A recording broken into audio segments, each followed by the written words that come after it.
I left my heart in San Francisco. Hi, guys. Welcome You've never been to San Francisco. I have been to San Francisco, actually. Me too! Oh my god, it's so amazing. It'd be as amazing as us hosting the Split Screen Gaming Podcast this week, a weekly podcast where we kind of talk about video games, sometimes on occasionally a weekly basis. We are three lifelong friends. I am Holden DePardo, and you are... Chad Michel Innes. Chad Michael Innes in English. We'll stick with the second one for right now. And, yeah, we have a good show for you. Who's our third one? You said three. They will remain nameless because they can't speak for themselves because they're tied to a chair next to the third microphone. We have John Cena here again. We do have John Cena John here Cena again. back. John Cena is back to the podcast. Unless you listen to episode 3, you'll have no idea what we're talking about. Anyway, we have a good show. We're going to talk about first what we've been playing. We got some news stories to talk about. And then we're going to talk about, is there a place for a third console between Xbox and PlayStation? Holden, fuck your thoughts. I'm hijacking this podcast, and we're talking about Pokemon Go right now. Because that's what I played. Absolutely.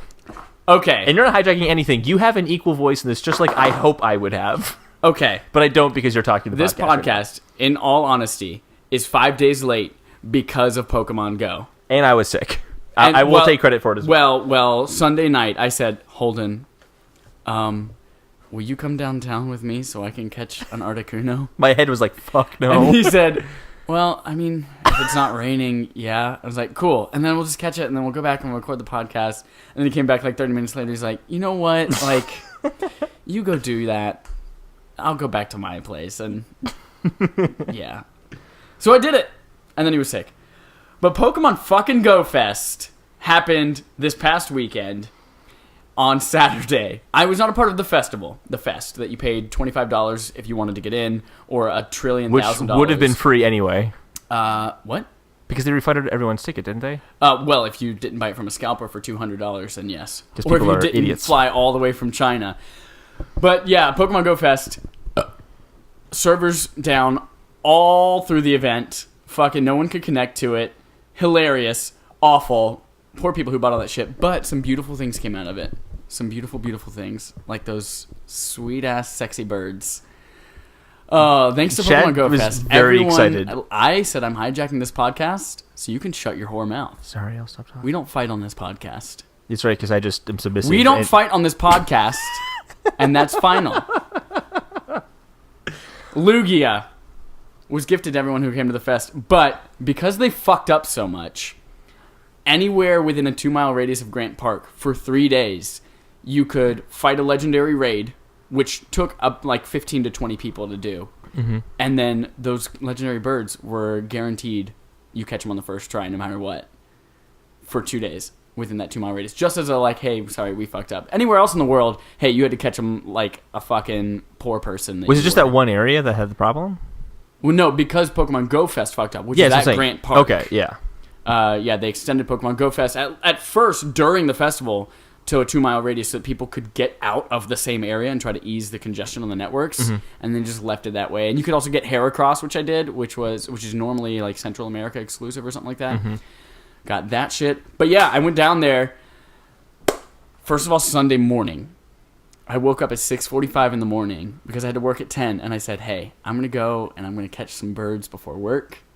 I went down I'm like shaking my head right now. I went down there, and it was so goddamn beautiful, all these little baby families. I walked down there like, oh, look, there's an Articuno at a raid over there, and I go, and I see there's a family of 4. I just pictured a little, like, adult-looking baby, like a smaller adults baby wearing babies. fedoras and mustaches that are also babies.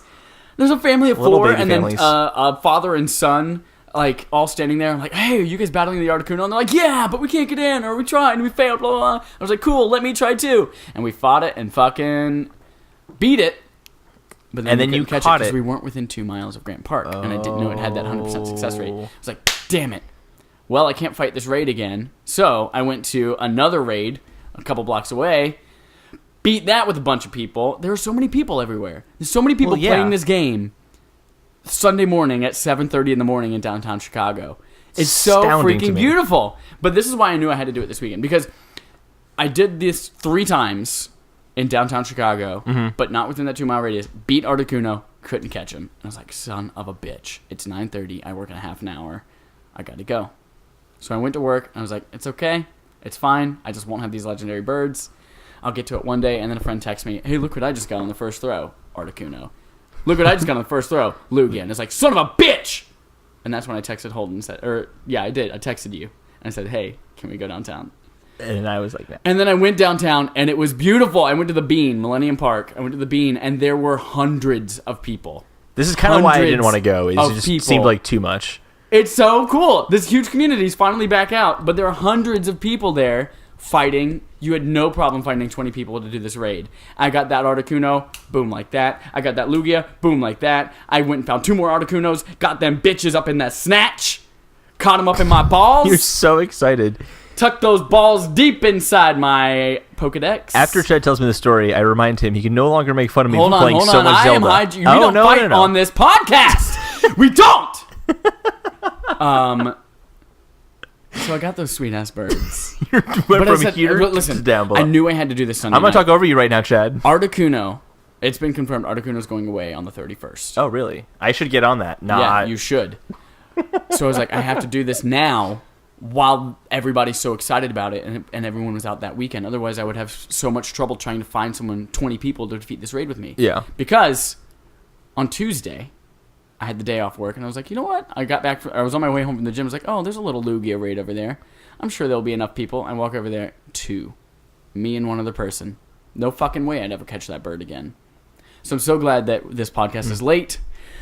If you are following the news, there will be a Moltres coming out August 7th through the 14th. First through the 7th, and then Zapdos is 7th through the 14th. Anyway, a legendary bird is coming out first week of August and the second week of August. They're only available for a week. Find some friends, go catch it. It's going to be hella good. I'm so fucking excited. Are you going to go with me? Are you going to go with me to get these? No. Holden, you're my best friend. I don't know, like the whole, like, I think it's an amazing phenomenon. Like, I'm not, like, there are people who kind of put down how successful Pokemon Go is. Yeah. Like, oh, it started really big, but now no one plays it. I'm like, no, a ton of people still play it. It just started out uber gigantic. Yep. And it now is just gigantic. And then all those people came back out when they relaunched the raids and things like that. Yeah. So there's still definitely interest there. I'm going to give Pokemon or Niantic the benefit of the doubt here, though. Everyone's giving them a hard time about what happened. If you have any amount of phones in such a dense area like that, that's going to happen. I really think that it probably wasn't even their servers that were at fault. It was just the mobile network. They did come out and say it was both. It was both the servers and the mobile network. That's bold of them. And they could put a lot of blame on the network. So like, hey, we gave you guys plenty of notice and you guys did nothing. So yeah. What I love, though, is that the whole thing was sponsored by Sprint. Was it really? Yeah. That's hilarious. That's really funny. But there's a really good article written by Andrew Goldfarb on IGN. Go read it. He was actually at the event. But he's like, it's really representative of Pokemon Go. And it's really, like, the fact that it happened a year afterwards is really telling. Yeah. Because it is such a cool event. All these people were together. There's such a huge sense of community. But also the game fucking crashed and didn't work at all day. So it's like, yeah, that's how it launched. That's how it is on its 1-year anniversary at this big event. It's like so fitting, but everyone had a good time. Yeah, it's still. I mean, I gave you a hard time on this podcast and off the podcast as well for playing this game. But like in all honesty, it's really there's nothing else like Pokemon Go. There's nothing else that is such a social game, but in the real world, as opposed to just like playing Destiny online with your friends. Yeah, like you went downtown Chicago to play this game with thousands of other people. Yeah. That's incredible. I think it was estimated like 40,000 people. That's amazing. I mean, that's literally like a football field of people. Like football field stadium. Nope. A football field is 100 yards. That has nothing to do with people.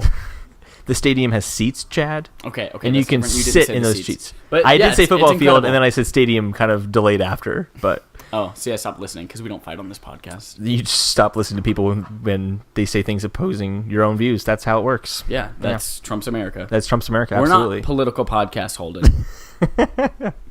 So, that's very cool and all. Yeah. I played a very cool game with you just now, though. Yes, I want to talk about. Yes, we do want to talk about that. Tell me about that goddamn shit. What was it called? Screencheat? Screencheat. So you know how, like, all right, I want to just take a step back for a second. You're playing GoldenEye with your friends in N64 back in the 90s, right? Are. And you want to get the leg up, so what do? You look at your friend's screen to cheat, so you can find out where they are and you can find them. everyone I'm sure did this. Yep. I know I did this. Come on, you did this. Everyone did this. So this is a game centered around that mechanic of screen cheating. And the idea is that you cannot see. It's a first-person shooter. Yeah. You cannot see your opponent. Yeah, everyone in the game is invisible. Everyone in the game is invisible. You just have to look at their screen to find out where they are. And it actually works better than you would think. Yeah. It's super, super fun. A lot of it is just in the map layout and how it separates the maps into quadrants of colors. Yeah, I think that's really helpful that every single map has a pretty cool layout, but is also, you can see, that guy's in the purple area. Exactly. The purple area. Or you mean like, he's in the bridge that is purple and yellow, so I need to go to the purple-yellow bridge to get to him. So, but it's like a clear divide of like a line straight through purple-yellow. Like, it's super noticeable where they are. It's also noticeable of what direction they're facing. So if you played this game a lot, I could tell that you get very, very good. But it is hard. We were playing against the bots... because I guess there's no one online matchmaking. I guess not. I mean, the game's been out for like 6 months. Oh, okay. Yeah. Is it really that old? Like, okay. Yeah, but I bought it for like $4 during a sale last week. I think it's worth it. It's not the best looking game in the world, but the gameplay was so fun. Yeah. There was one mode that didn't work that well for me on 2-player, and that was the pinata. So you have this pinata, and it's kind of like... yeah, with 2 players, it's really shitty. It's really hard, yeah. So basically what it is you hold the pinata, and you're not necessarily visible, but you can see the person's holding the pinata. Or you can see the pinata that they're holding moving around. Yeah. So it's much easier to tell, where to shoot, and you get the point for how long you've held the pinata. But if there's only 2 people, you can just kind of run the opposite direction. So we were on a map that was kind of, I guess it was circular, and you'd kind of run around the perimeter of the circular map. It was orbital, it was one in space, so you could run completely around it. It was like a Mario Galaxy kind of thing. Yeah. Running around a small little planet.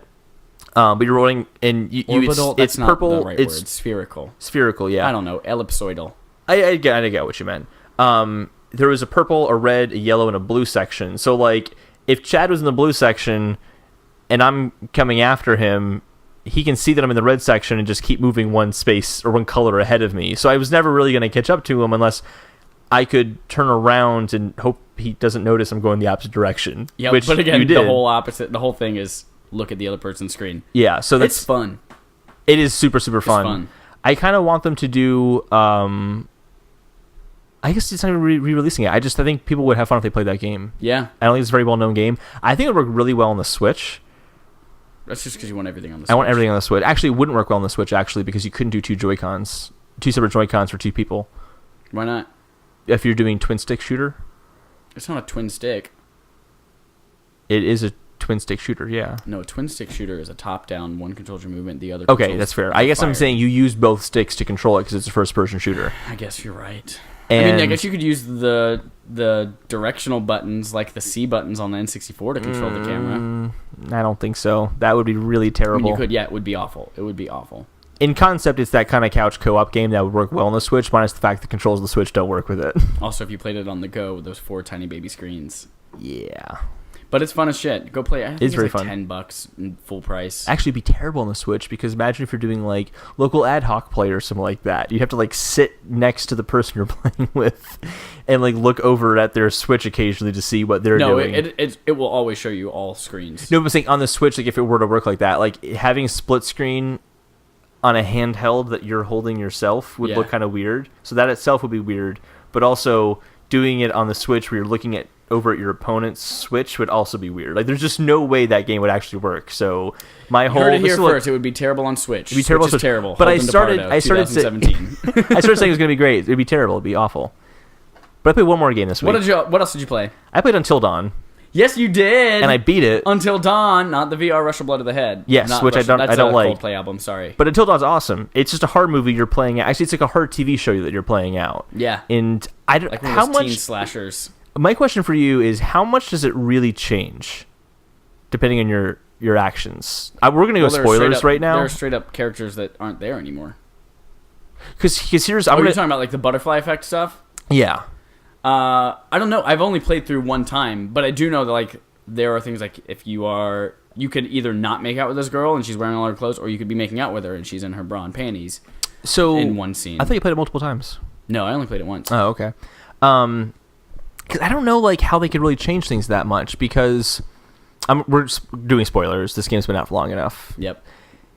And it's also free with PlayStation Plus, so... Yes. The character Josh was the killer for me. Or at least like the fake killer. Yeah. That's kind of trying to trick everybody. He's always the... Yeah. Okay, yeah. I would kind of hope like things like that could change, and that'd be kind of interesting. But like, what happens? So did you get the moment where Chris has to decide if he's going to kill Ashley or Josh with the hacksaw? I don't remember. And he kind of chooses his path to which one's going to kill. What if you killed Josh first, but Josh's body, or what if you killed Ashley first? Based on what they showed later, Josh couldn't then like stand up and get off of the contraption because his head is there as like on a dummy body. You know what I mean? Yeah. Does this make sense? I don't know, so, like, man. Would you notice he's on a dummy body? Like, I don't know. Like, I want to go back and play things because that decision could change things in the story. Like, you find out much earlier that Josh is actually the killer because you accidentally kill Ashley instead. Yeah. Like, things like that. But I don't get the impression that things would change as much. I guess I thought it would be more... It'd be different, but I feel like it's how many people are in the room at the end when you're going to blow the house up, or... you know, who gets kidnapped first kind of thing. But people who get kidnapped generally still come back. Like, I thought everyone had died, and then there's kind of that, oh, Josh is the killer. None of these people are actually dead. They're just kind of, like, locked up somewhere. So I want to go back again and play some of that stuff to see what happens. And you should play it with a room of people. Yeah, I haven't done that. Yeah. That's fun as fuck. And that's kind of my next goal is I want to do it that way.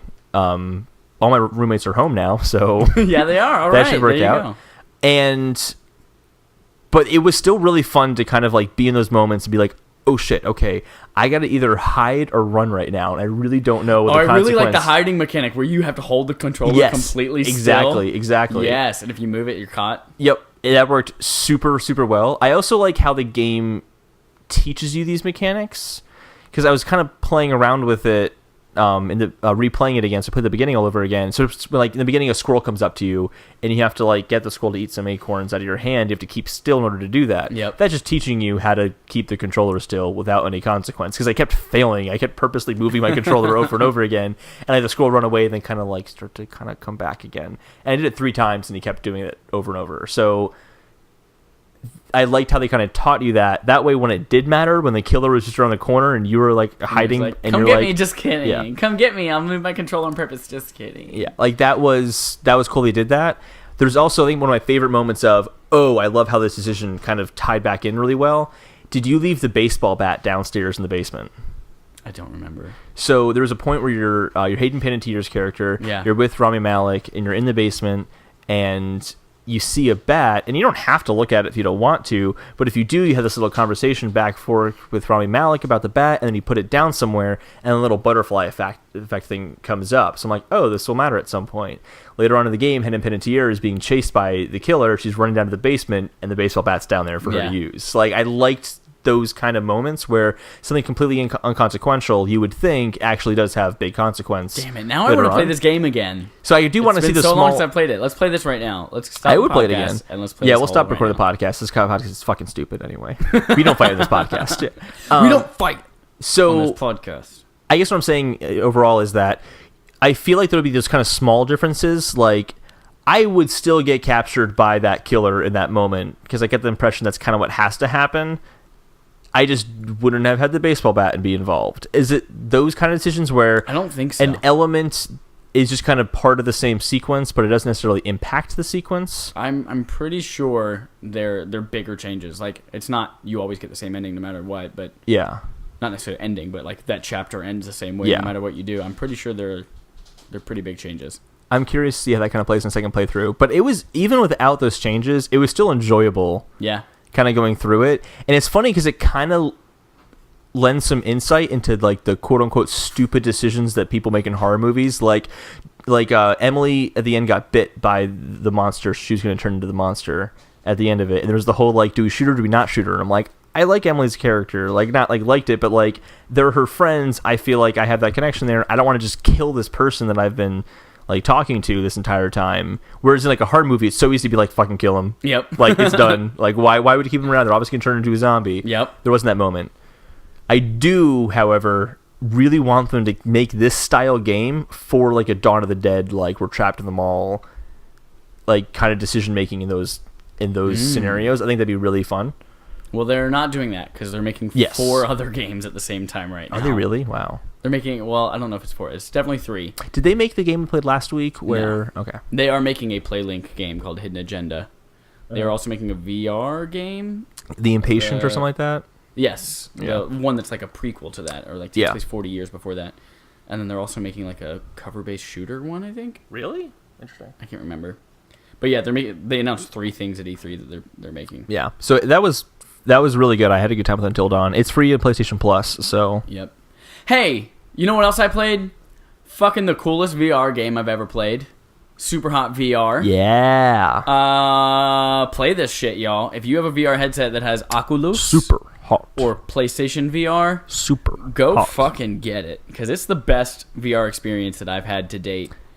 And even if you don't have PlayStation VR, get it, because it's super fun. I mean, it's a cool game, but it is a different game in VR. Different those set of levels, different set of challenges. who don't know what Superhot is, what is Superhot? Superhot is it's a higher temperature than hot.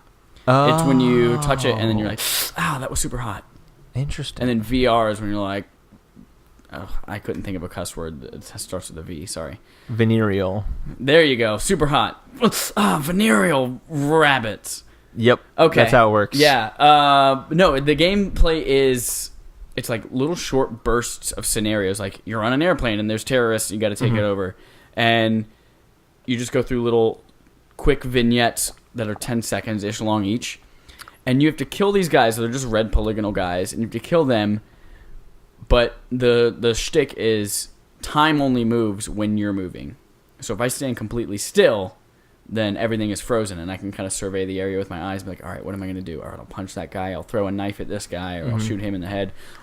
And then as I start to slowly move, whether it's turning my head to view someone else, they start to slowly come towards me or slowly lift their gun. And it makes you feel like such a fucking badass. If anything makes you feel like you are Neo in The Matrix, it's when somebody shoots a shotgun and you stop and you can see the trails of the bullets and you're like, all right, how am I going to contort my body? Because you're moving in real space. Yep. I got so fucking sweaty playing this game. It was disgusting. I was crouching on the ground. I was ramming my hand into the ground trying to pick up shit. And, it's so cool being able to dodge all that in real time. It's kind of like that, like a generic scene in a movie where the hero is like surrounded by enemies, and it kind of goes in that like slow motion from his perspective as he's like figuring out the situation around him and how he kind of quickly responds. But he's so fast, it feels like it's slow to him, kind of thing. Yep. That's what it kind of felt like when I was playing it non-VR, at least. Because like he'd be like, okay, like there's that guy next to me, he has a shotgun. I'm close enough to him. I'm gonna knock the shotgun out of his hand, then shoot him. There's this guy to the left who's about to shoot his gun, but another guy across the bar is going to shoot me first, so I need to get him down. Like, you kind of just assess that area like super quickly, and it just makes you feel like you're an action hero in that one pivotal moment. Yeah. Nothing makes you feel fucking cooler, though, than when you see a guy in front of you, you shoot him, and then his gun flies towards you, and you like dodge to the side and you grab his hand, you grab his gun as it's in the air, and then you lower it down to shoot somebody else in the head. Yep. Like when you're doing that in real life, it's the fucking coolest thing in the world. And two things. One is, I don't think we talked about the art style, which is basically that you're in these white rooms. Yeah. Everything is white. So like in the you're talking about you're on a plane, right? Yep.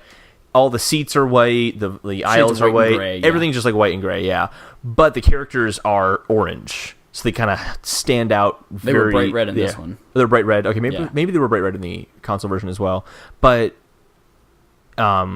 they stand out really well. And the bullet trails are blue, if I remember correctly. They were red in the VR game. They're red as well, and now that I'm thinking about it more. So... it has this really unique visual style, but one of the big differences between the VR and the console version, or the 2D version, I guess you could say, which are separate purchases, correct? Yeah, they are separate purchases. Different trophy lists. It sounds like the VR version is more about how you kind of move your body around in a stationary position, whereas the traditional 2D game, you are moving around these environments. So one of them was like I was going down a straight, narrow hallway, and it just filled with guys all shooting at me. So I had to kind of find out like the corner to tuck around in that moment, and then turn quickly to shoot like a guy, and then get behind the corner again. Like it's kind of about how you move around your space. Yeah. So it actually sounds like they offer different things. Yeah. The VR one was very much about staying in one spot, but maybe like ducking down behind cover, or leaning to the side to dodge a bullet, or taking a knife and cutting a bullet out of the air with the knife in slow motion. There was one in a bar where you're in the bar, there are guys who can kind of duck behind the bar, and there are these columns. And like for me, I found that I could kind of walk around some of the columns to use that to block bullets that were coming at me. And then I would make my way to the bar, shoot the guy who was behind the bar, and then kind of use the bar for cover the entire time. Yeah. Like, I liked that, using that space, but you don't, like, what I think the VR version is going to benefit for me is that you don't have that kind of full body control. It sounds like you're going to get in the VR. Right. Does it track? Is it using the motion as well? Yeah. Like the move controllers and all that? Yes. So it's one-to-one with your hands and all that too? Right. Ooh, that's appealing. And the thing that I eventually got a little bit better at it. The thing that throwing, like you're holding a trigger and then you let go of it as you throw a knife or a throwing star or something like that, or a bottle or an ashtray. That's something that I never got really, really good at. Yeah. I could never, like 100% of the time, I'm going to throw this knife and it's going to hit that guy. But speaking of one-to-one matching, this also is the first VR game that I feel like has a lot of combat in it. Like, the first thing people ask me when I say, hey, you want to play Batman? They're like, ooh, do I get to punch guys and kick them and stuff like that? I was like, no, you get to look around at crime scene. You get to do some detective work and stuff like that. But this is, like, you grab two knives in front of you, and you're stabbing a guy to your side, and then stabbing a guy in front of you in the head, and you're cutting stuff up, and you're throwing an axe at somebody, and you're doing all this in real life, and it's so freaking cool. I can't describe it enough. You guys just have to go play it. It's just like VR itself. You can't describe it in a way that makes sense until you put on that headset. It's super, super fun. It's super hot. Super hot. It is super hot. They say it in a very deep voice. So I played that. Played Final Fantasy XII some more. Really enjoying that one. Are you aware of the Gambit system in Final Fantasy XII? No. It's a big part of the battle system in this, and I didn't quite get it at first. I was like, I'm turning gambits on and it doesn't really do anything. But then they like give you the little tutorial, and I'm finally getting into it, and it's coding. You are writing code for your characters with a bunch of conditional statements where like you can basically automate battles almost. You can say, all right, if there's an ally whose health is less than 70%, use a potion on him. Oh, I like that. And then you have an so you don't have to worry about those things. Right. You have a hierarchy. Okay. And you have, maybe that's at top, and then the next one is, if there's a foe nearby, you attack.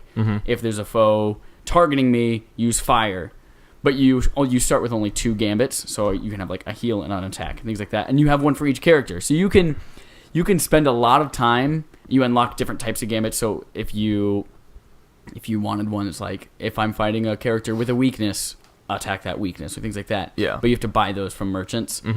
And you have to unlock more through your skill tree. But it's a really cool concept for a game that I haven't seen, where you do most of the work and coding before the battle begins. Yeah. And then you go in and you're just kind of like, all right, I hope this plays out okay. And of course, at any time you could hit the X button and force somebody to do something else. But thinking about the order of those and how you want this to play out, and all right, if I have that guy who's going to heal people, do I want another one doing duplicate healing? That's going to go through my stock of potions, but I have this person over here who could cure. It's a really, really cool system, and I'm digging it a lot. Yeah, I've wanted to go back and play Final Fantasy before, because Final Fantasy XII specifically, because it's the real-time combat that appeals to me. Yeah. I guess real-time.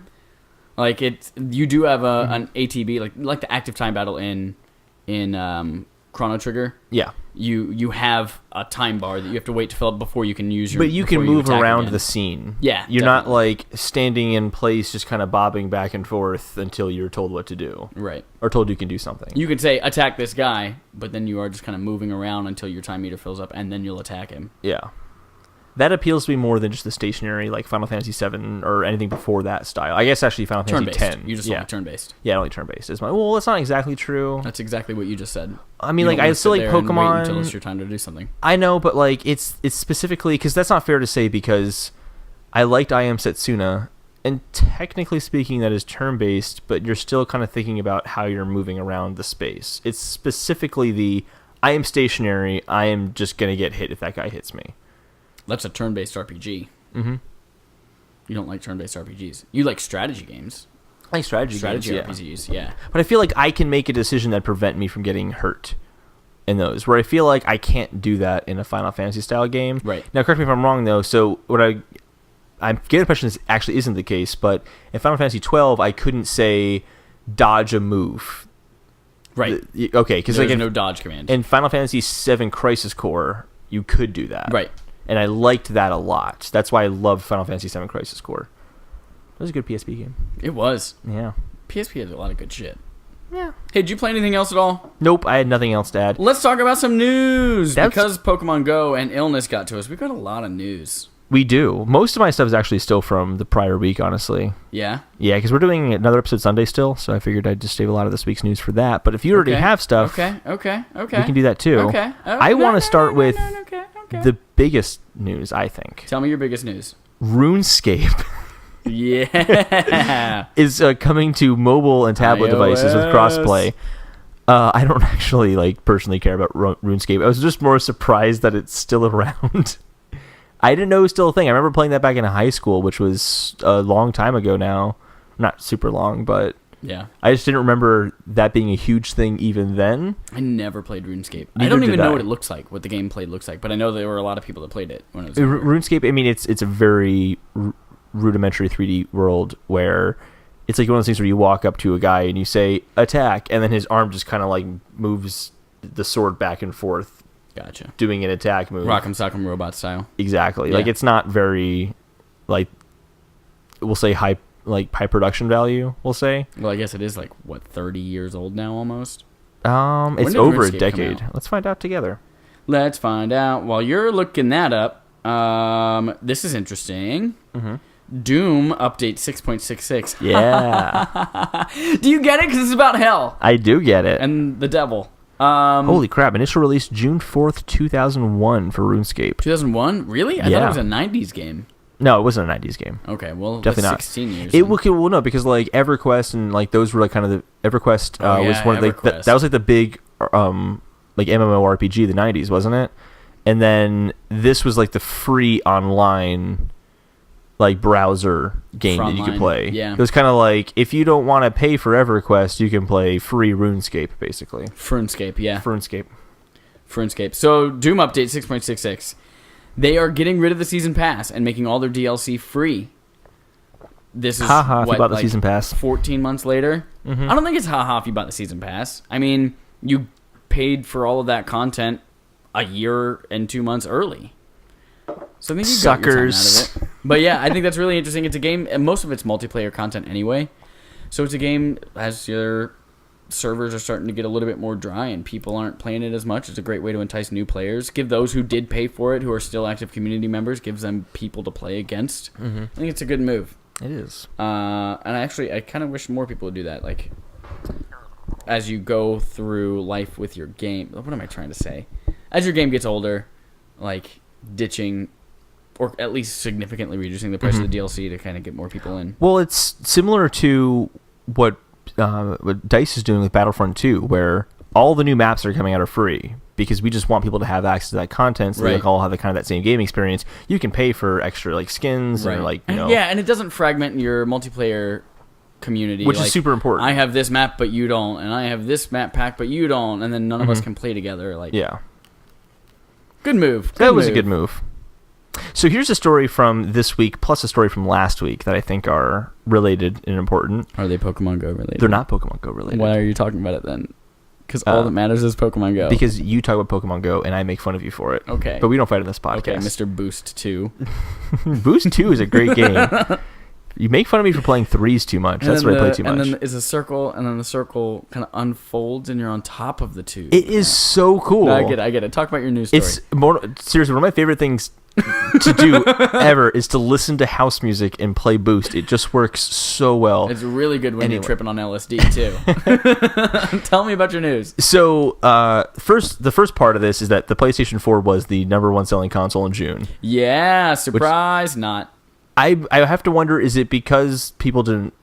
Switch sold out? Was it just because they couldn't make enough of them? No, it's just they can't sell enough Switches, and they have a lot of PS4s to sell. So the other side of that is that Switch has sold, Nintendo announced this, Switch has sold 4.75 million units since it's come out, up from March 3rd to the end of June. Yeah. So about a 4-month window there, which is a really solid pace. It is not PS4 pace, but it is outpacing the Xbox One. It is literally as fast as they can make them, though. Yeah. So that's the thing, is that they probably could be selling more of these. Nintendo seems to think that they're only going to sell another 10 or a total of 10 million within the year. So like, meaning year being March 3rd to March 3rd. Yeah. I think that's going to be higher. Like, it should be higher than that, unless they're anticipating they can't get the supplies to keep making these things. I think that's it. They're just like, well, this is probably all we can get our hands on. Yeah. So that's all we're going to be able to manufacture, and that's all we're going to be able to sell. Mm-hmm. And I think that's like that story should have just said, instead of, hey, Switch sells 4 point something, it was like, hey, yep, we're literally selling every copy that we make. So Yep. But on top of that, the attach rate for their games is super good. Yeah.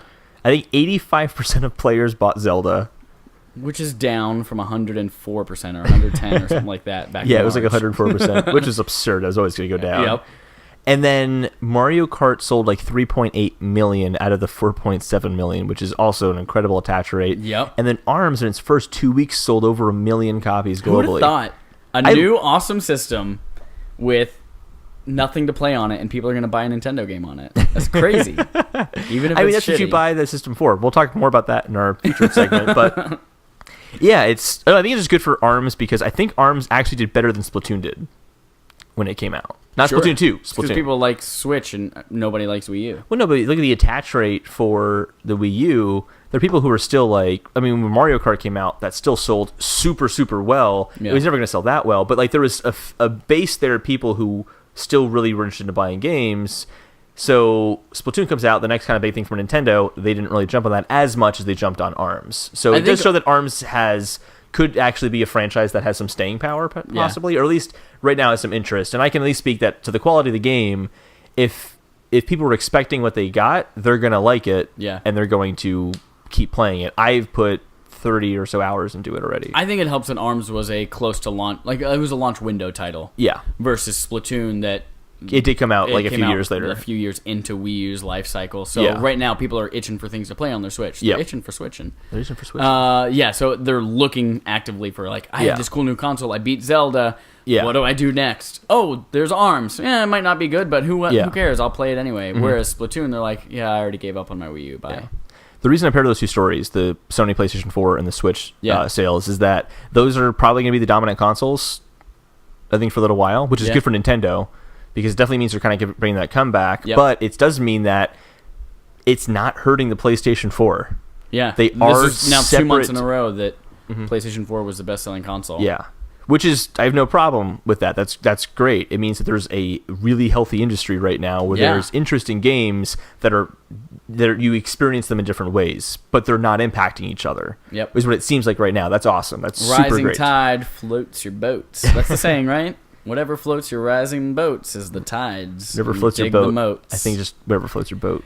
Nope. It's rising tide sinks all ships. I don't know. No, I'm kidding. I don't know. Water, right. Crazy. Absolutely. Yeah. So I thought those were two important stories. What else you got for me, Chad? Yeah. Here's something that I find really concerning. Destiny and Halo Rider joins Crackdown 3. Yes, I have that too. 6 days ago. Yeah. Now, the Destiny... First of all, okay.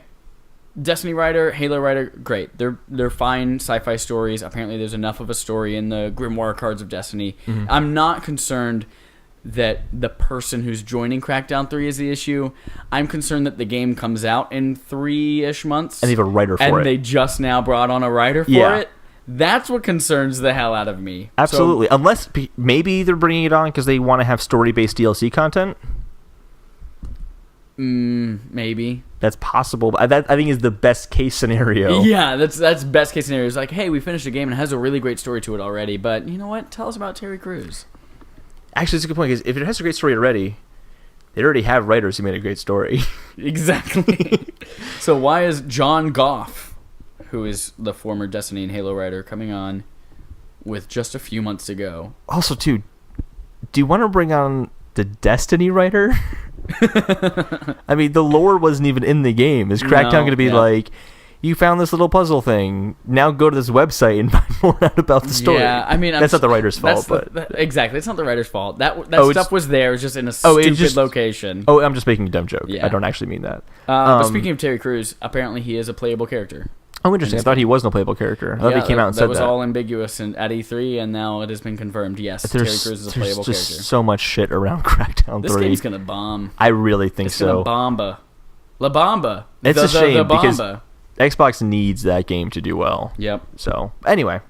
I have a story here, which is that, to me, this is a gigantic, well, duh.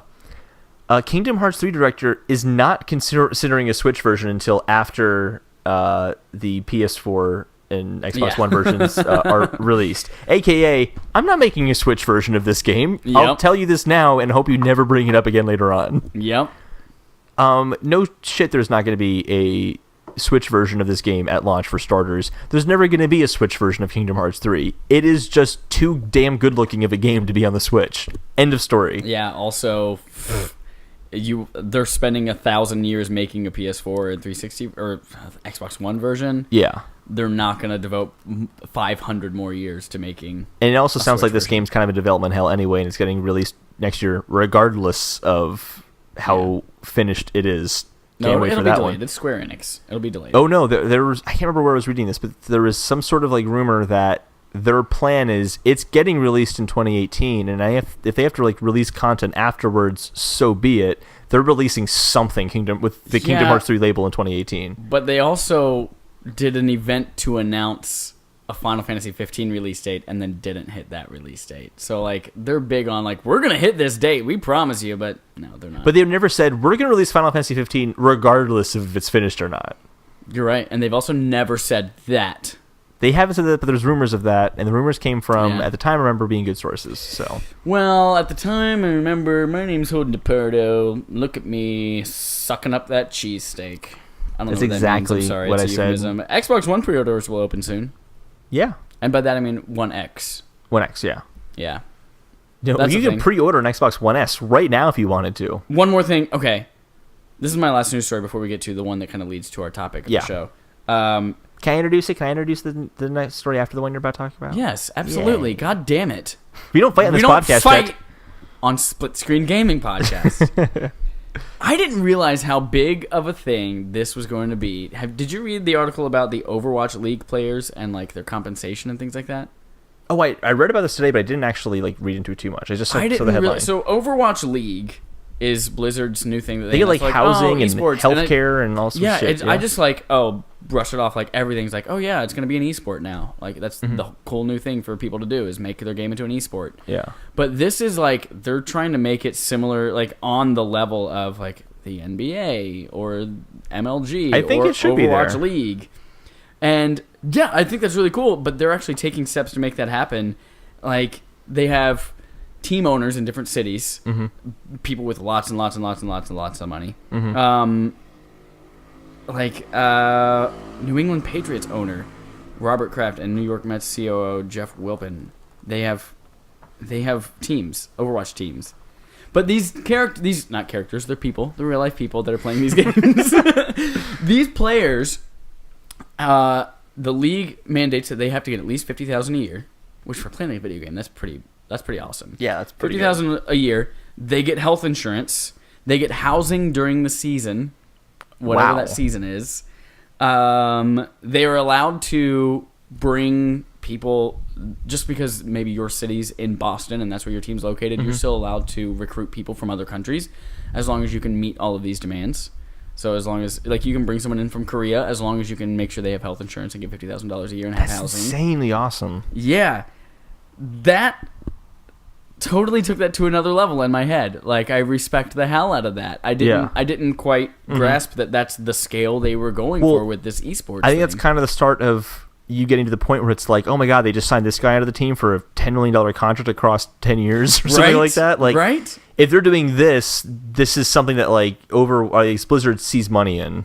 Yeah, they can kind of, if they're going to put that much money down on it, I'm surprised. I didn't think they'd have to pay these guys at all, honestly. Right, and I guess if you win, you get the cash prize. Or exactly, that's kind of how I thought it worked. That was always my idea of esports in general. I have very limited knowledge on esports. Yeah, me too. But I think this is different because this league actually has like teams and franchise owners, whereas the other one is just like, hey, we're a group of friends that we play a lot. I don't know, man. We'll have to find out from Jeff Bear. talk to him. And see what he we do know a professional gamer. That's right. Yeah, he used to play Halo in college professionally. Isn't that weird cool to say? I played Halo. I can't imagine being like, I play Zelda professionally. I know, right? Like, I respect the hell out of this medium, and it's really, really cool, and I love everything that it does.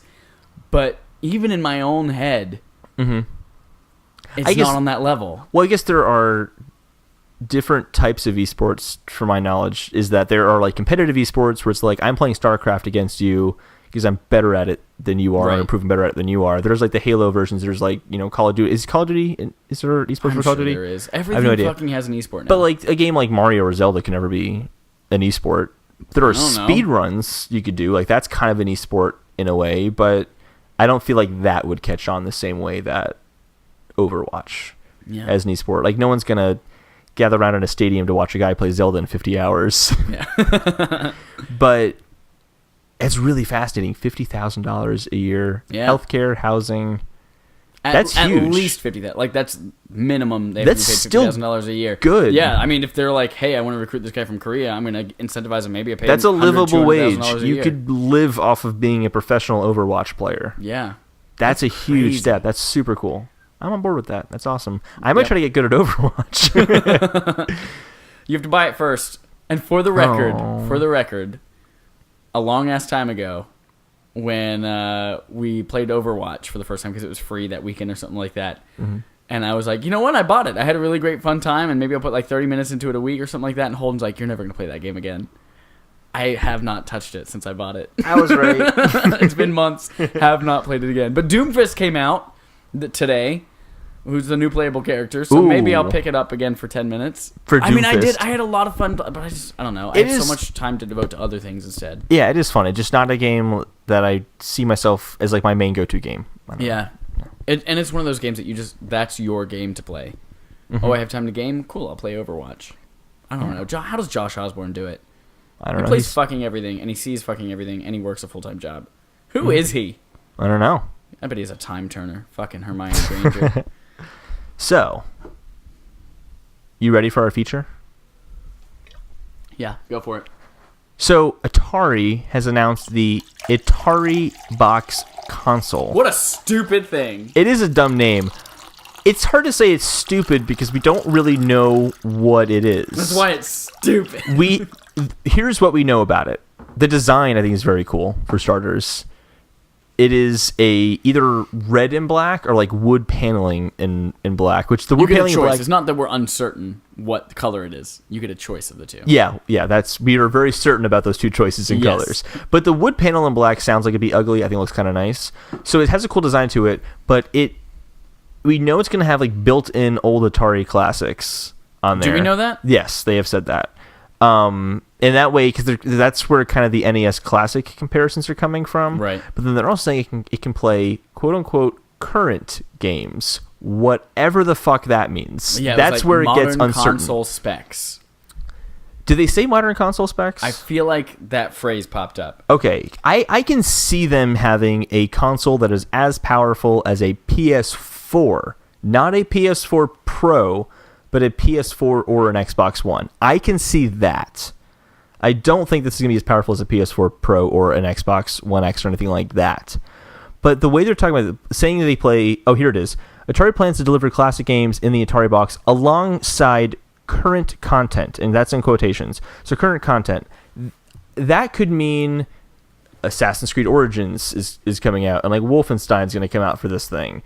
I think it means more that we're going to see like small games like Overwatch or Tacoma or games of that nature, like these kind of small indie experiences that are current. I can see that happening. Sure. For the record, it also says, quote unquote, modern internal specs. Which is even more ambiguous. That is super ambiguous. Not compared to consoles, but modern internal specs. Yeah. For Atari, it's much more modern than the Atari 2600. You're right. They can play Pong with 3 players. And much more high resolution on the white block moving across the screen. So it's interesting because we're going to kind of play a hypothetical here. Let's say that this is as powerful as a PS4 or an Xbox One, and it is trying to compete directly with those systems. Yeah. is there a place for it? Is there a place for a third tier? And to explain this more specifically, kind of going back to the point on like Nintendo Switch is not really taking away from the PS4, but it is kind of holding its own very strongly. Right. I view, even though I'm a big Nintendo fan, it is not competing with Xbox or PS4. It's in a market on its own. It's on a market on its own, which is great for Nintendo. They have their own little niche that works well for them. But in the space of Xbox versus PlayStation, is there a third one there? Is there space for one? Yeah. I don't think so. Mm-hmm. There's like price-wise competitiveness. There's a cheap enough console for you to buy between those two, whether it's which is popping up more and more now, the $199 Xbox One S, or the $249 occasionally you'll find PS4. Mm-hmm. There's nothing, and they're both established hardware makers. They both have an online community. They have an online infrastructure. Mm-hmm. Is there really space for that? I don't think so right now. What is Atari trying to break in and fill? I think they're trying to do something very similar to the Steam Box, where it's they're trying to entice.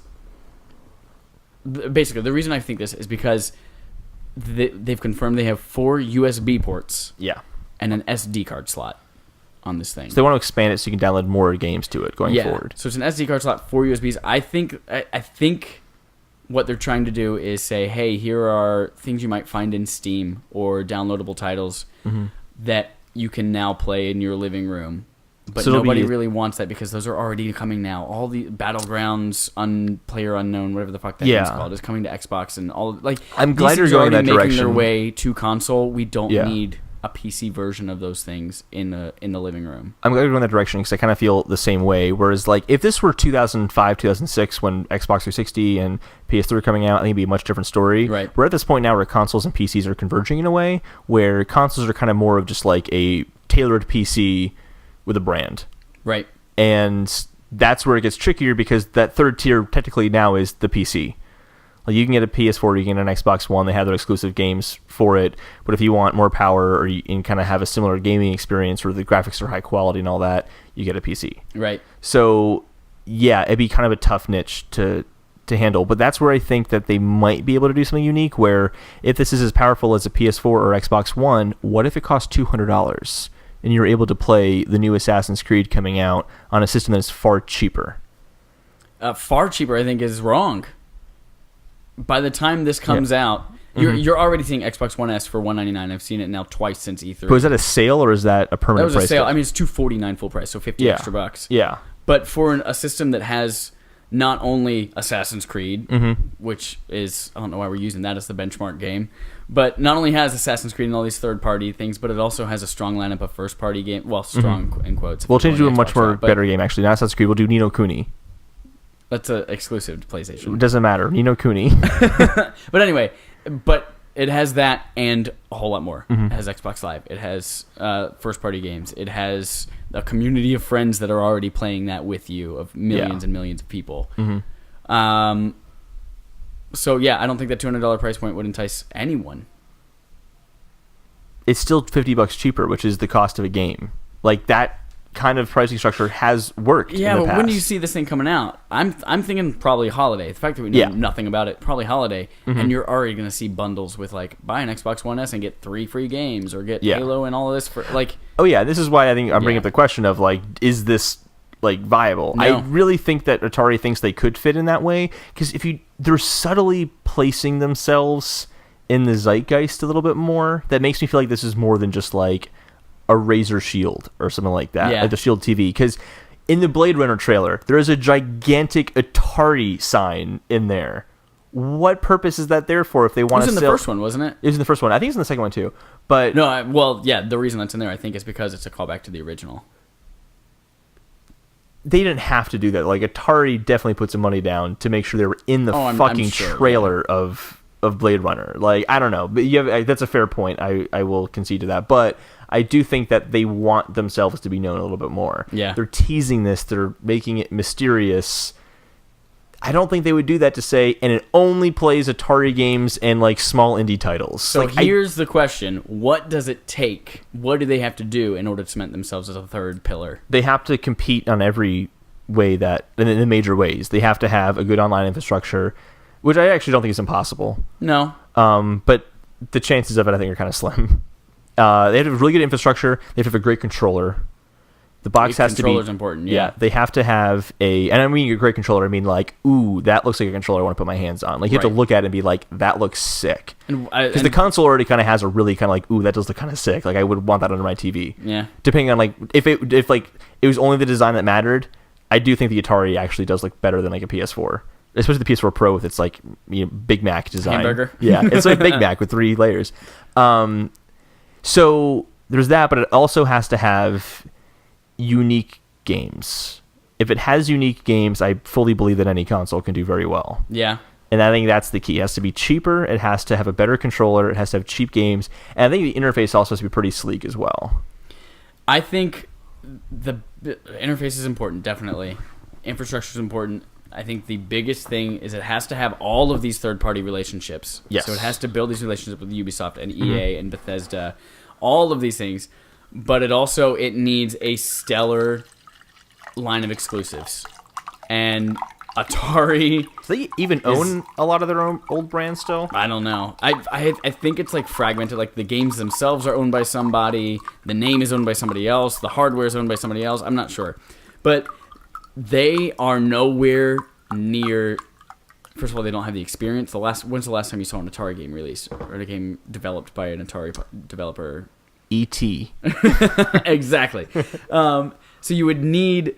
They technically, I guess, like through the late 2000s, like the aughts, they were publishing some games. Yeah. Before they went under. But you would need a selection of really strong first-party games as a lineup, and they have nothing. They have no first-party studios, and I think this is so important because that we know what we of. talk about. That we know of. Well, no. I mean, it'd be hard pressed to keep that a secret, but exactly. I will whole game studios that you don't know are actually secretly working for Atari. To be fair, if you think about how like technology stuff, like smartphones, that kind of stuff, leaks very early. Yeah. Games don't generally leak that early. Like unless you might it's a hear, Ubisoft game. Yeah, unless it's Ubisoft. You might hear like this kind of game is coming out, but you'll never see like screenshots or like gameplay video. There are rare exceptions. Yeah. But those exceptions to be kind of prove the rule that you generally game companies are pretty good about keeping their stuff secretive, I would say. Yeah. I think though that we see that first party lineup problem we're already seeing with Microsoft, and you're in your head you're like, it's spells doom for Microsoft, and absolutely it will spell doom for Atari unless they can be that much cheaper, like 200, 150. If they can do 150, which would be a long shot, I would absolutely buy an Atari over an Xbox One if I were a consumer who didn't have any of the major consoles yet and it played the same games. If I'm waiting this long, I have not already bought an Xbox One, a PS4, or an Atari at this point, right? And they're all competing against each other. I haven't been swayed by PlayStation's brand yet. I haven't been swayed by Microsoft's brand yet. I'm not going into it for brand or the exclusives. Then why the fuck are you buying a game console? Because people buy game consoles late into the cycles all the time. That's how they maintain their... Yeah, but they dominance. don't buy them just for Assassin's Creed. They buy them... I mean, they still have a loyalty to one brand, whether it's buying it super late in the life cycle. Maybe they just bought a 360 last year or something like that. But they still have a reason that they're going one way or another, whether it is the exclusive games or the brand loyalty. Yeah, but it's not the same thing as like when PS5 comes out, Chad, you're just going to buy one. That's not necessarily true. What would play... Because you had a PlayStation 3, you had a PlayStation 2, you had a PlayStation growing up as well. PlayStation 2. So PlayStation 3 was your first one. But you were definitely... I would consider you a PlayStation fanboy in the same way that I'm a Nintendo fanboy. Right now, yeah, I'm all over PlayStation's ass. Yeah. But if Nintendo came out with a new console, I'm just going to buy that console because I want to play the new Nintendo games that are on it. Like, we're in a different realm of gamer in the sense that if the brand that I like is releasing something new, I have confidence that it will be good. If a PlayStation 5 comes out, even though there aren't a lot of games that launch... I'm going to buy that because I know there's going to be good games, because I know that the support that it's going to have. I like that brand. I'm going to stick with that brand. But if you've already waited 4 years to get into this current console cycle, you don't have that same affiliation to a brand that we would have. And you're going to save $50 when you could just spend $50 more and get access to a whole lot better shit. But we don't know what kind of games this is going to have. The kind of game that you want. It's not going to be. You know it's going to be trash. I know. I absolutely right. I know it's going to be trash. I don't have a lot of confidence in it. But is there, going back to the whole question, if there's a place for a third party in here, a third competitor, they could release this late. In this case, that case happens to be Atari, and I think they could, as long as they are cheaper have a good controller, and have really good games. So why didn't Ouya succeed? Because it didn't have good games, it had a shitty controller. And it was very, very cheap, but that was the only thing it had going for it. Yeah. If this Atari Box plays Android games, it's done. It's over. There's no way. I think the whole Android console... And you never... Modern internal specs, that could just mean... A smartphone. Oh, yeah, it could be a smartphone on the inside. Which, that's the... Well, to be fair, though, the Switch is a smartphone on the inside. Oh, yeah. And that's doing very well. But again, it's because the exclusive content and the price is pretty good. And a great controller. And a great controller. I mean, it feels like shit to hold a Joy-Con in your hand, with just one Joy-Con, but... Together they're good. But really, the Pro controller is the killer one there. That HD Rumble, though. I love the HD Rumble and Mario Kart specifically. It's so good. HD Rumble. Yeah, so I don't have hope for this thing. In general, though, do you think... So you're saying there's no chance of having a third-party console? It would have to come from a company that already has... Like Valve. Yeah, if Valve gets into it. But it would if have Valve to come makes from games a company anymore. that... They say they are, but that we'll see. has strong hardware ties. Like, the reason why Sony's consoles are able to be, like, when they first came out, it was a lot smaller than the Xbox One, is because they have decades and decades and decades of hardware experience. But also, like, going into the release of the PlayStation 1, that was successful because the Sony brand already meant Walkman, which was huge. The de facto music player. Yeah. Yeah, so it would have to come from a company that not only has established itself as a hardware maker, which I guess Atari kind of already has done, but then it has to have the games behind it. It has to have IP and properties that people care about. I want to follow both those points there, because it doesn't have to be a hardware company necessarily. I want to go to that, and I also want to go to the relationship side and actually how that could be a benefit for Atari. Software company, like Microsoft's not a hardware company, but they got into the console market. Right. They're a software company. So I think as long as you have some sort of trusted technology brand, like if Google were to release a console, there would be some interest in that. If Apple were to release a console, there would be some interest in that. But I'm trying to think what other companies could really fill that niche. Like, could an HTC or an LG or a Samsung? HTC is making their waves with Vive. I forgot they're involved in Vive. The superior headset. That's a good point, actually. I forgot they did the Vive completely. Yeah. So like those kind of companies might be able to step into the ring, but I can't think of many others. So I think that's a fair point of it's going to have to be a big company that can put that much of a financial stake, lose a lot of money, and still continue. Yeah. That's what's going to be harder. But Atari, though, I think does have the benefit of nostalgia is very important, and game developers come from loving games as a kid, so they might have an affinity towards wanting to work with Atari because, go back to the whole, these are all PCs now, you might not have to do that much to get your game to work on an Atari system if it's on the x86 architecture like a PS4 or an Xbox One is. That could be how they get in. Yeah. So they do kind of have that, it's hard to say trusted brand, but they have a remembered brand, at least. Have you ever played an Atari game? No, I actually haven't. No? I mean, Pitfall. I played Pitfall. Yeah. Yeah. They're trash now. Oh, yeah. They're not fun. Which is why if all the classics are like, okay, people will download these and they'll play them for a second and be like, oh, yeah. Yeah, and realize that jumping over the same little like puddle with a crocodile in it over and over again, not appealing. Platformers before Mario. So, yeah. Third party, or a third person in this space. I don't think it'll happen anytime soon, but if it does, I think it would take Microsoft or Sony getting out of the market. Or partnering with a really strong studio. Like if a hardware company came to Bethesda and said, hey, we want to take all your properties and make them exclusive on our hardware. Here's a lot of money. Make it happen. They're like, oh, shit. I don't think they would do that, though. No, but that's what it would take. Yeah, no, absolutely. I don't think they would partner do that, with a company. Like, EA was, I think a couple years back, EA was thinking about making an EA exclusive console. Really? Yeah, and like this was the only place you could play all those games. I'm glad their they didn't. brands don't have that same pull, I don't think. I mean, it's all the sports. Oh, shit. Yeah. All right, that's fair. That's all Can you the imagine sports, being like Madden Effect, is no longer... Star Wars. Yeah, okay. They could do that. It'd be a dick move, though. Yeah. I think they probably benefit more by... Oh, they absolutely benefit more because that's an install base of 50,000 PS4s, 30,000 Xbox One, or 60,000 PS4. I don't know. They have all of these things now. 60,000, 30,000. Sorry, million. Yeah, million. Yeah, millions and millions. There are just they're spread across like thousands of PS4s out there. Like 100 million, 120 million consoles with all EA stuff versus however many they can manage to sell of not including PCs. Yeah, not including PCs. Yeah. Which there's like at least 10 of those. Yes, I think we're in agreement. I don't think that in the current state of the market there's a chance of a third party swooping in unless they have really good relationships with third party developers and can have exclusive content that is to die for. Yeah. I'm talking like Half-Life 3 levels of like you can only play Half-Life 3 on this Valve machine. Right. You have at it. And that's the reason why people bought the Switch at launch.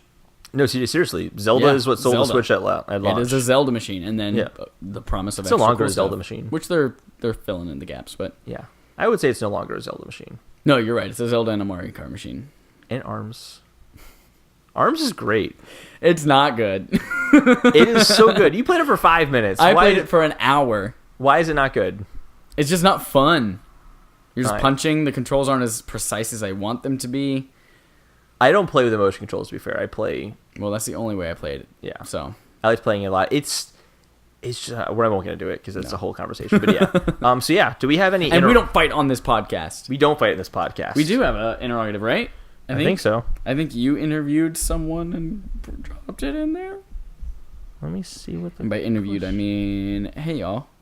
My name's Chad Michaelinis. Yeah, it says, what games would you like to have featured on PS Plus? Yep. Maybe regardless of platform. What does that mean? I guess maybe regardless of platform being like, it could also be an Xbox Game Pass. So I want my Gears of War Judgment on PS Plus? No. I mean, like, I just use PS Plus as like the example. Like, what games do you want on PS Plus? But like games with gold and yeah, exactly. Like, if you wanted an Xbox game featured, or you wanted a Nintendo game featured, like, hey, people probably aren't going to play this game. Because it maybe is unique or didn't like get marketed very well, but people need to play it because it's that awesome. I like what Microsoft tends to do this a lot more often than PlayStation does, but I like it when, hey, we have a new game in this franchise coming out, so let's give you maybe an older one for free. As a chance to, like, if you slept on it or if you wanted to go back and experience it again, you can get that for free. I like when they do that. I do too. Yeah. So... do you have any games in mind? Or I have a few off the top of my head right now if you want me to go first. No, go for it. So I think on that note of like franchises that a new one's coming out, let's get the old one in there. Yep. I think Metro would be one that if people could play that for free and just try it out, I really think people will be sold in that universe. I think at this point, because the E3 trailer came out, a lot of people are already kind of sold on that now. Yep. So maybe selling a lot of copies of that, but that's one thing that should be in there. That game we just played, Screencheat. Screencheat, yeah. One of those C words. That would be great, I think, for like a PlayStation Plus. I think getting people to try that out and play it. And I think in going to the Nintendo side, I think in a few years, putting ARMS on there would be a good idea. Are they? They're not doing a giving away games. They're not. But I'm saying like it, regardless of platform. Like if Nintendo had that kind of system, what should be featured? ARMS would definitely be one. It's like. Hey, a few years, remember this shitty game? I mean, it had some charm to it. Game has some charm to it. It's so good. You silly son of a bitch. I also think The Witness would be a really good one on there, too, where I feel like just kind of like it's not something people would necessarily buy because they don't like puzzle games, something like that. Should No Man's Sky go free? Ooh. I think it should go free in general. I think they should just pull it from the store. To play. No, I don't think they should pull it from the store. They're getting a lot of free updates in that game, actually. And... for a lot of people, it is making a difference. I haven't gone back to play it since. I'm going to wait for a few more updates. You're going to go back and play that game? I really still feel like I might go back and play No Man's Sky, yeah. No, you won't. I think I will. That's going to be your Overwatch. It's my Overwatch? Yep. No, because I actually put a lot of time into No Man's Sky. Relatively a lot of time into Overwatch. I put a couple of hours into it. I probably put 20 hours. And that's a lot of time in Ladybug years. I put in 20 hours into No Man's Sky, I think. That was about 20 hours in Ladybug years. That's right. I'm also counting mine in Ladybug years. No, yours are in what's slower than human years? Sloth years. Sloth years. Yeah. No, sea turtle years. No. They live for hundreds of years, don't they? No. So time moves slower for them. Crush lived for hundreds of years. You so totally rock, Squirt. What games would you want featured, Chad? I already said it. Say it again. Did I? I don't know. Because I don't remember. Yeah. I don't think you said it. No Man's Sky should go away. Not on PS Plus. It should just go away. No, I mean, yeah. What games do I want for free? I want every game for free. But like, it's a game that like you love, and you think that people would love it too, but you don't think they're gonna give it the chance. But if it was free, they might give it the chance. So what would you put on there? I feel like a lot of mine have already been there. Whether it's All right. Everybody's Gone to Then the what are those? Everybody's Gone to the Rapture, or Okay. Gone Home, Yeah. or Drawn to Death. I never played it. Drawn to Death. I downloaded it. Never Drawn played it, to though. Death. I don't want Superhot. I want people to pay for Superhot because that was an awesome game, and I want everyone to support the Superhot's developer. great. It's super fun. Um, Super hot. Yeah. Cool. No, I mean, Hitman. maybe if they did like one of the like Uncharted games on Mhm. PS3 or something like that. Yeah. I would love. Here we go. I would love free PSVR games. I would love for those to be added to PS Plus. Oh, that's a good. I Maybe like that. ditch Yeah. the Vita and start giving away free PSVR games because that is a console. Oh, I bet that's coming. Now you're saying it, it's like, oh, that makes too much sense. Yeah, because it's Or they're ditch expensive. PS3 as well. They're expensive compared to like the amount of time you get out of them, which I'm not saying that the longer the Putting game, a the more game, it's worth. like, but I would love they're all such small experiences that I would love to be able to reach out, and it's such a risk on a PSVR game. You're like, Well, that could be trash or it could be really cool. A game like Eagle Flight, you look at that and you're like, that could make me super nauseous because I'm flying as a bird around like a city landscape. Let me just try it out, see if it makes me nauseous or not. So there are so many things out there that I would That's love a good to one. try with my PSVR that I'm just like, I don't know if I could justify spending $20 on that in such an unknown quantity. Like, Yeah. I like that answer. That's a good answer. Thanks. I made No it up problem. myself. Oh, did you? I did. Ooh. Right now. They need to get rid of PS3 as well. Get rid of I PS3 don't before they think get so. rid of PS Vita. I don't think so. I think so. I mean, well, technically, no, neither one of them are supported. I guess they're still making Vitas, aren't they? They're no longer making PS3s. Yes, they are still making Vitas. As little as they're selling. I really kind of want to buy one again. Do it. I think I might. I don't know. What are you going to play on it? Luminous. Oh, shit.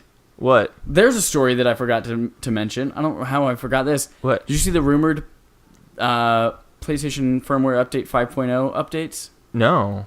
One of the big thing, like, rumored about these, and it comes from, I think it's comicbook.com, which they've leaked other stuff before. Yeah. But one of the things is PlayStation 1 Classic support for your PlayStation 4. Mm-hmm. So if you've bought all that shit on PS3 and Vita and PSP, you can now finally play it on your PS4. I'll have Final Fantasy VII. Yep. Yeah. I think it's the only have PS so much Classic shit. I bought. Oh, I bought all the Resident Evils, all the Final Fantasies. Oh, wow, I bought okay. Twisted Metal. I bought the Raymans, the Spyro. I bought so much shit because you'll see it all the time for like $1.49. I have all the Mega Man games. Yeah. They're so cheap. So yeah, that's rumored to be in it. Another one is the rumor you're finally gonna be able to change your names. Your PSN really? ID. Yeah. I forget some of the other shit.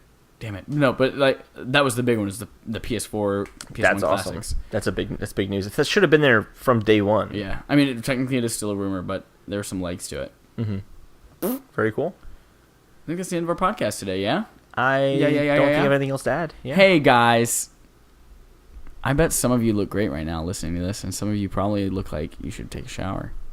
So, if you look great, do it. If you don't, take a shower.